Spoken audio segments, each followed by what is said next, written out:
My BFF wants her dad to walk her down the aisle, even though he killed her fiance's parents. When I broke 28F say her dad Dan 58 killed her fiance's parents. I don't mean literally. There's a lot of history here. I'm gonna go over it as much as possible. Without making this too long, Kristen 27F and Chris 28M met 5 years ago. They dated for 2 years when he proposed and they moved in together. At their engagement party was the first time the families met. Everything seemed fine and all parties appeared to get along. Well, apparently some of them got along too well. This all came out a year later. Dan and Chris's mom Kate 55F were having an affair, not excusing either party. I know it takes two to tango, but all the evidence shows Dan started it. He initiated contact. He was the first to send an inappropriate message. He booked the first hotel room and so on. Kristen's mom straight up divorced her dad and moved. Kristen has always been a daddy's girl, and in some weird ways took his side in the divorce, which created a rift between her and her mom. Mom has been completely hands-off during this whole 2 years, and is only coming to the wedding as a regular guest. A few days after the news came out,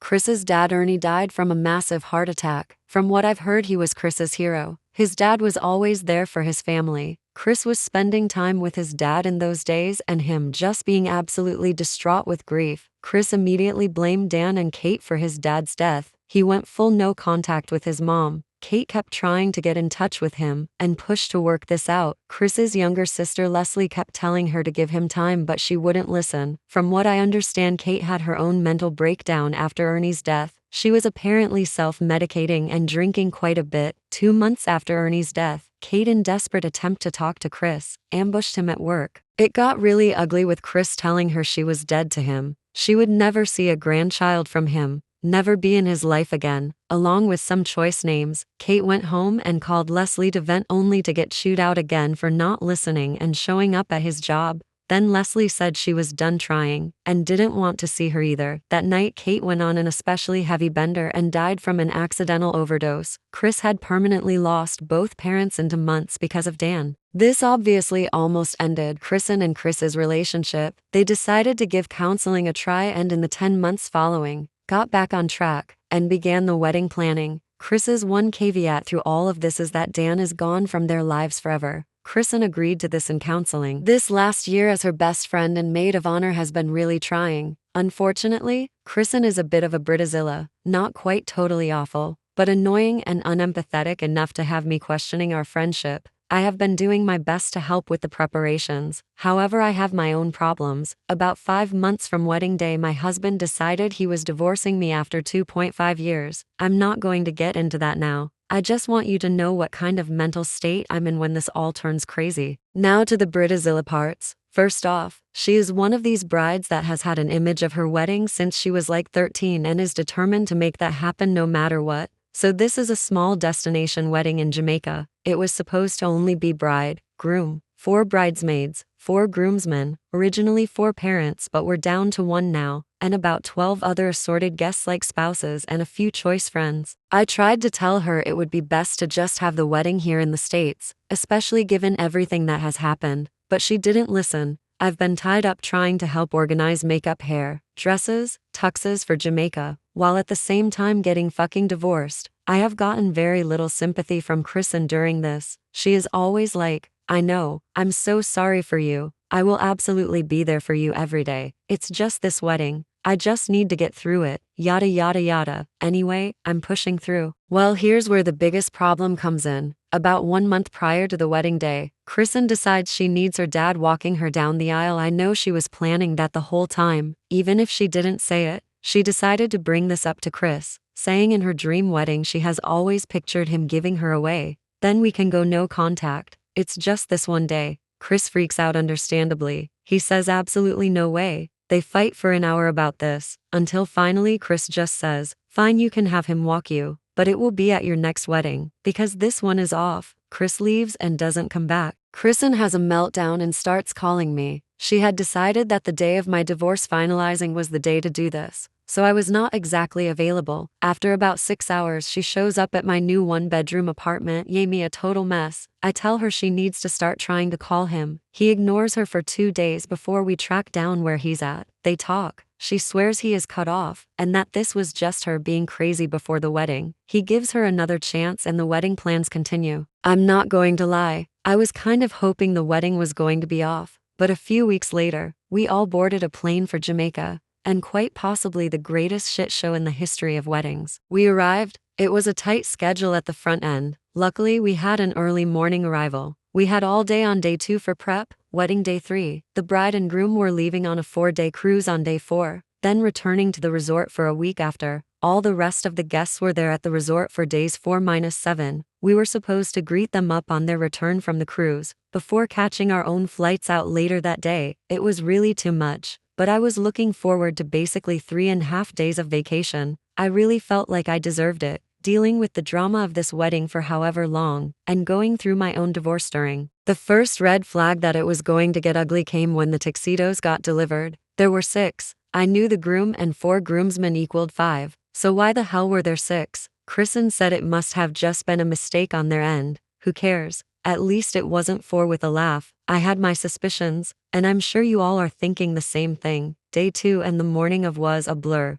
Getting ready for the event, decorating, hair, makeup, dresses. Despite all this, I noticed Kristen texting of her phone a little more than usual, especially considering everyone was here with her. When we got to the actual ceremony, and nothing crazy had happened, I was very relieved. Everyone walks out. It's all very nice. Chris is standing there at the altar, wedding party on each side. It's all good. Music starts, and Kristen steps out with Dan on her arm. All of the air left the space, and this was an outdoor wedding. I looked at Chris. Tears were forming in his eyes and a rage was brewing on his brow. A couple of the groomsmen were visibly pissed off. I was beside myself. I have known Kristen for 9 years and never thought she would be this dense and selfish. I'm sure she thought that Chris, being the good guy that he is, would never make a scene and would just play the part, and that she would get the chance to smooth it over later. She was wrong. All the guests stared in pure bewilderment, shocked Pikachu face across every one of them. When they reached the altar, Dan, in a move of pure stupidity, extended his hand towards Chris.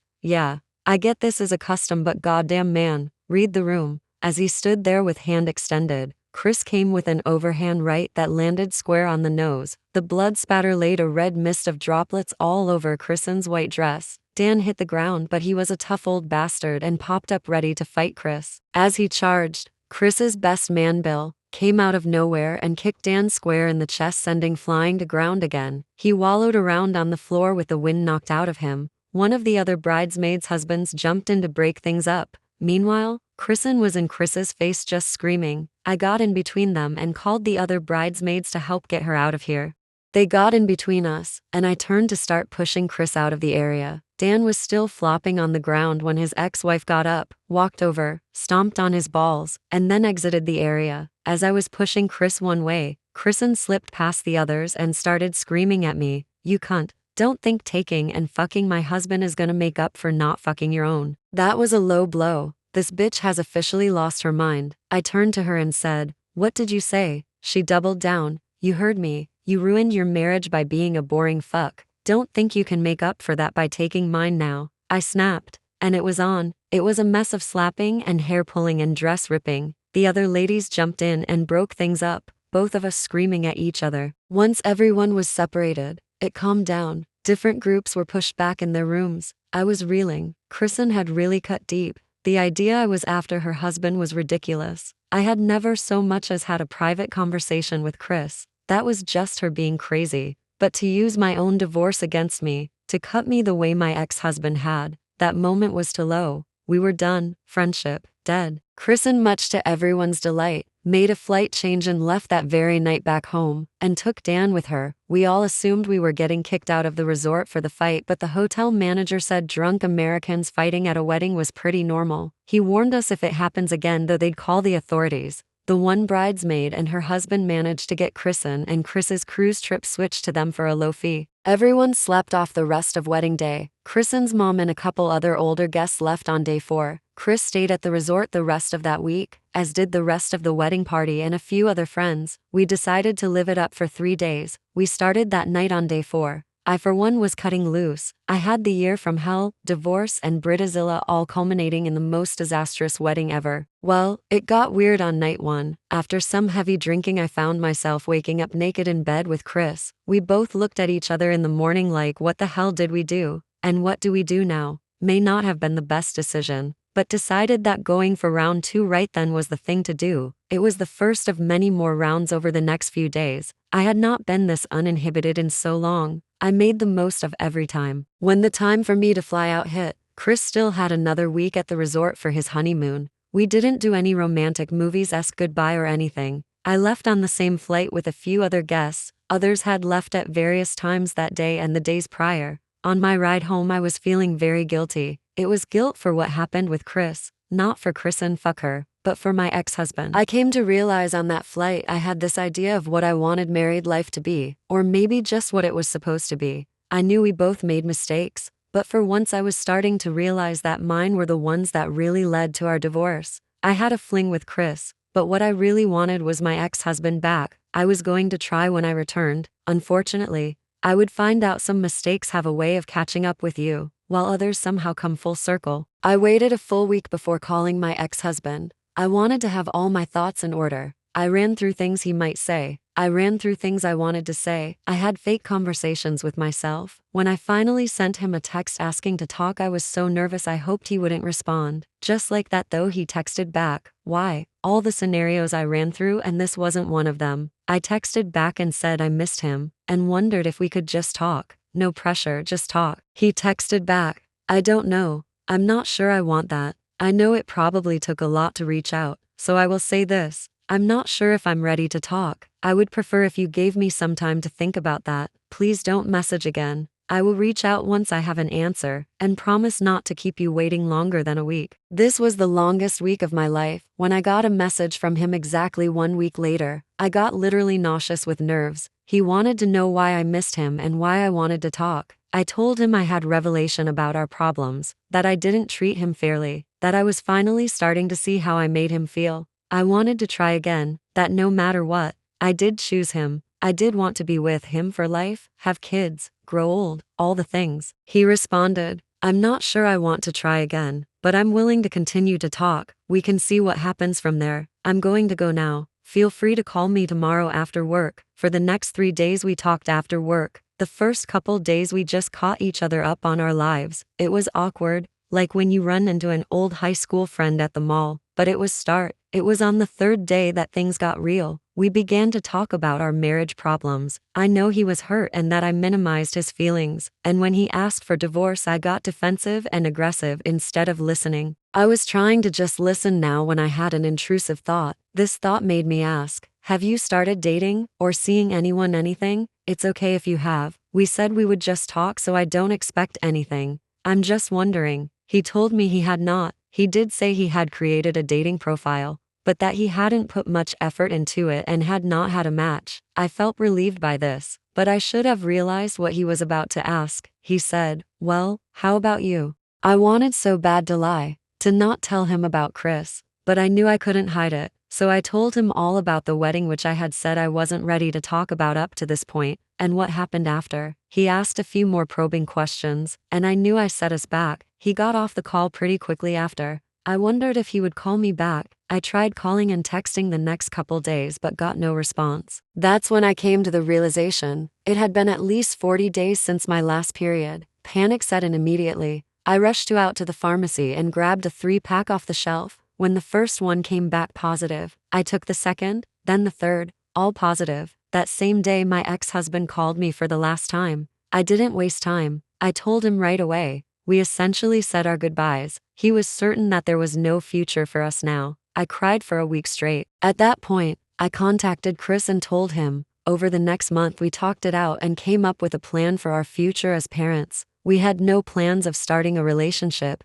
just promised to be the best co-parents we could be. He was really supportive through the whole pregnancy, and was in the delivery room when our daughter was born. 4 months after her birth, Chris stopped by to check on us. This was very common and I felt good each time he did. He looked at me with this warm smile and said, you want to go out with me, on a real date? I was shocked at the time. He just continued, I think we had so much trauma from our last relationships that neither of us was ready for another, but maybe it's time, and maybe we should give each other a chance. That was 5 years ago. We have been married for 3 now. I can't believe where we are. Our relationship dynamic has evolved, but we are closer and happier than ever. Kristen came back with some ugly social media posts and passive-aggressive stuff for the first 6 months post-wedding.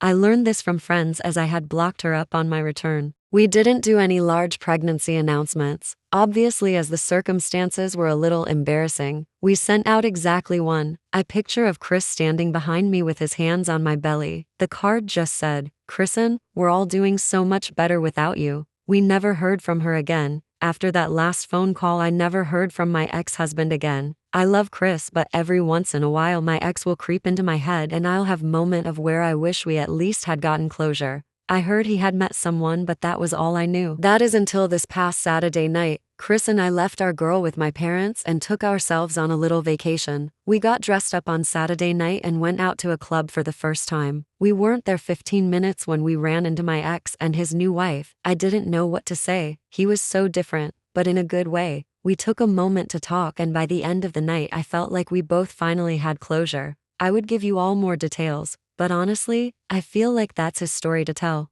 X's story is linked in the description.